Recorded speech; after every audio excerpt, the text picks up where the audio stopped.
Okay, so Rush Royale just dropped another offer that is absolute insanity, but it is less insane than the event unit offer. So, bravo Rush Royale development team, for coming up with both of these ideas. Both I think are very, very strong ideas, especially the event unit one. I spent $30 getting 3 riding hoods, and so now if I were to upgrade, if I have all the crystals, I could upgrade my riding hood to 12 right now, at which point I will only need 3 books. I say only, that's 6 months of time. But yeah, essentially that's my riding hood journey right now. This offer, however, is much different for a very specific reason.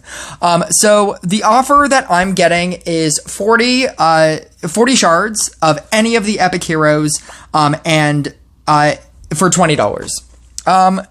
This will obviously vary from person to person, and you will either have cheaper offers or more expensive offers for essentially what is the same thing. So I predict that that somebody out there has an offer that's $10 for 20 shards, right? But that is technically, quote unquote, the same as my offer, because that person spending $20 to get 40 shards. I am also spending $20 for 40 shards. The difference is that person has the ability to spend $10, whereas I am forced to spend $20, at which point I can also whale out even harder, where there's only 4 offers. So a person getting 20 shards at $10, they could only buy that 40 times, 20, 40, 60, 80.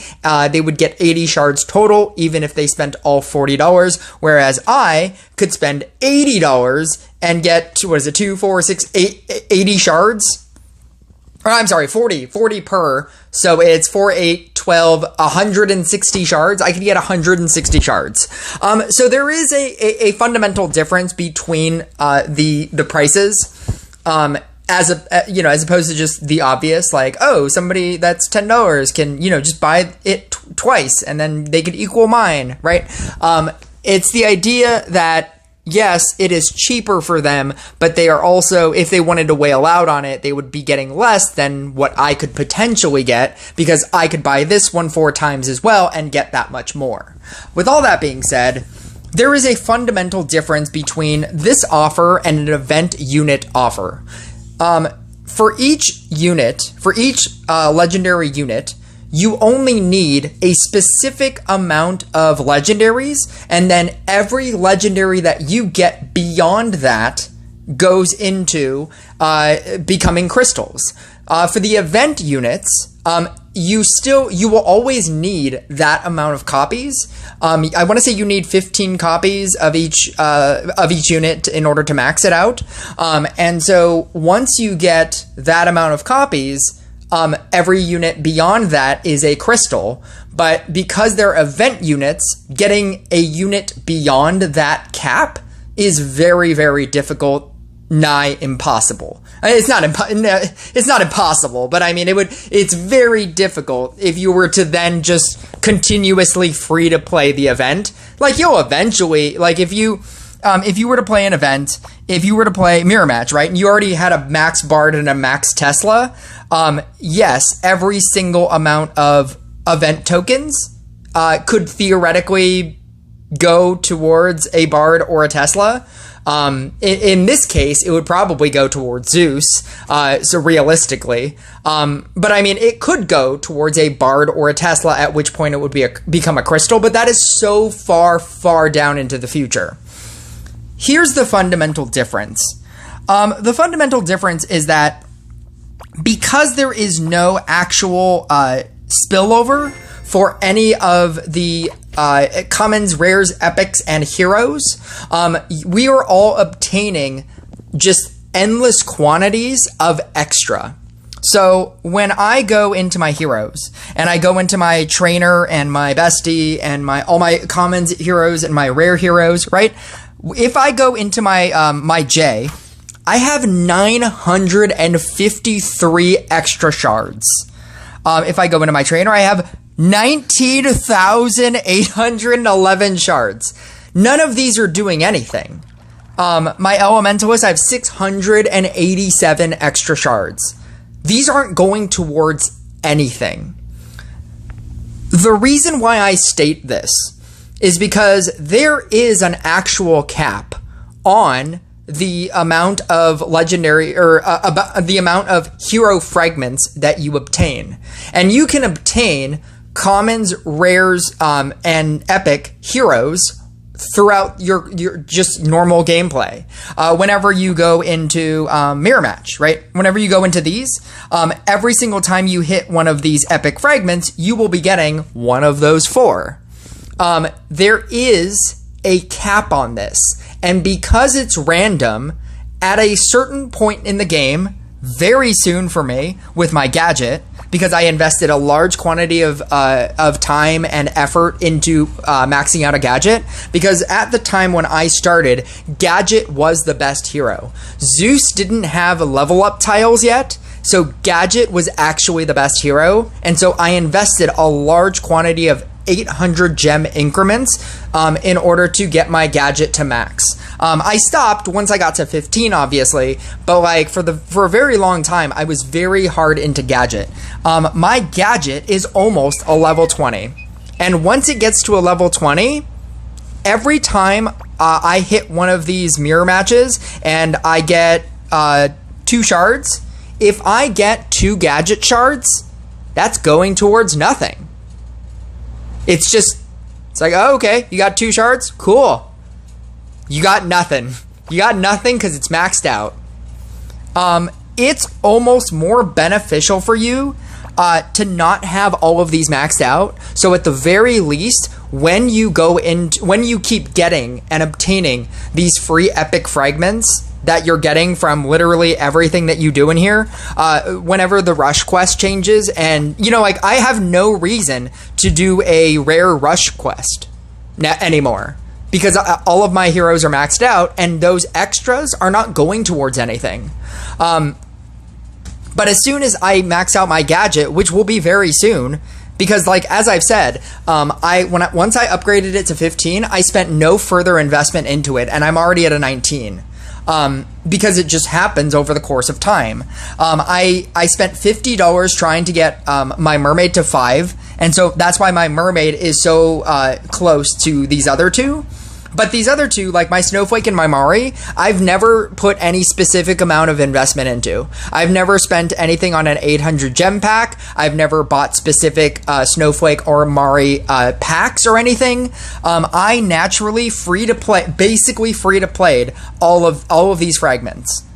And I'm so close to almost finishing that there's actually not really that big of a draw, even though 40 fragments is a lot.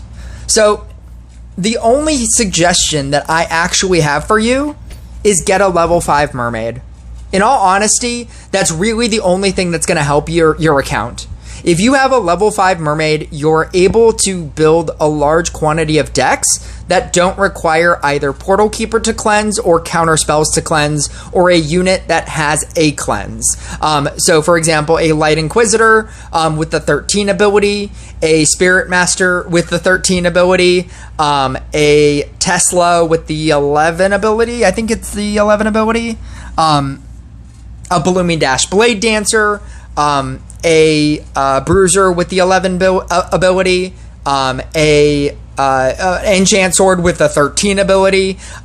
You don't have to have cleanses on your, or you don't have to have counter spells. You don't have to roll counter spells. You have the ability to just slot in Mermaid and just use it. And it will take you so much further than your opponents who have no cleanse and who aren't bothering with cleanse. Other than getting a level 5 mermaid, in all honesty, I don't think that there is enough of a benefit for any other epic hero that is that strong. Like, people will say that Snowflake is strong at 20, and Mari is great in a Spirit Master specific deck at 20. There is 0 home for Gadget. There is literally no home for Gadget. Nobody uses Gadget. Every time I try to bring that up in the Discord, I'm inundated with a lot of people that are like, the Monk Equilibrium deck uses Gadget. I'm like, yeah, but that's the worst version of the deck. Most people just run J and Blessing, and that's much better. That's why you never see it. I feel like people who could use a level 20 gadget probably have a level 20 Zeus, and they're just using that. Gadget has no home. I think the only other thing in here that is kind of worth getting is Flicker, because it's so hard to get Flicker shards in Dragon Rift. But at the same time, again, there is no Flicker deck. There is no deck that is being run at any kind of high-end capacity. There is no top 100 deck with Flicker. And unless they change Gadget's functionality, it's not good enough, because most people don't run a full board of whatever to be able to use all the Gadget tiles. Most people would rather use... It's not good in attack speed, because at that point you would just rather run J, because you're automatically given what is essentially 4 gold Gadget tiles at the start of the game, because you're using it for speed.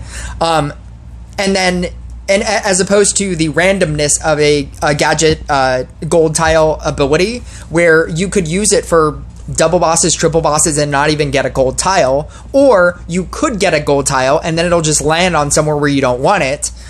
So there's no real reason to do that. Mari, the only deck that specifically uses Mari is a Spirit Master deck, which is an event unit that you have to max out. So that's going to take you forever. So you might as well just wait on, maxing out Amari over the course of time. Snowflake is being used in Genie decks. It's being used in Toxic decks. I think the best usage of it is in like DPS decks. Genie runs Snowflake specifically because it has no way of interacting with your opponent, and it is a way for a Genie deck to win, to have an edge against maybe somebody else who could out-damage Genie, because then you're able to affect their field. But I mean, beyond that, it's not great. It's not great in other decks. It's not going to win you games. The really only thing that I would even kind of suggest is get this to get your mermaid to level 5. If I had this offer back when I spent $50 in gems and had the ability to get 80 shards for cheaper, for $10 cheaper, I would have totally have done this. And I would have gotten so many more shards.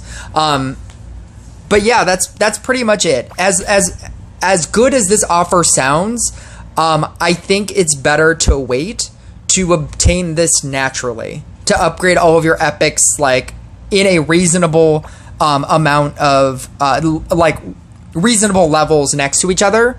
Because had I spent thousands of dollars just maxing out a gadget immediately, every gadget shard from that point on till the end of my career would just be extras that just don't go anywhere as of right now. So that's my suggestion. Get a level 5 mermaid, and beyond that, I don't think I can't actively suggest you investing that heavily into this.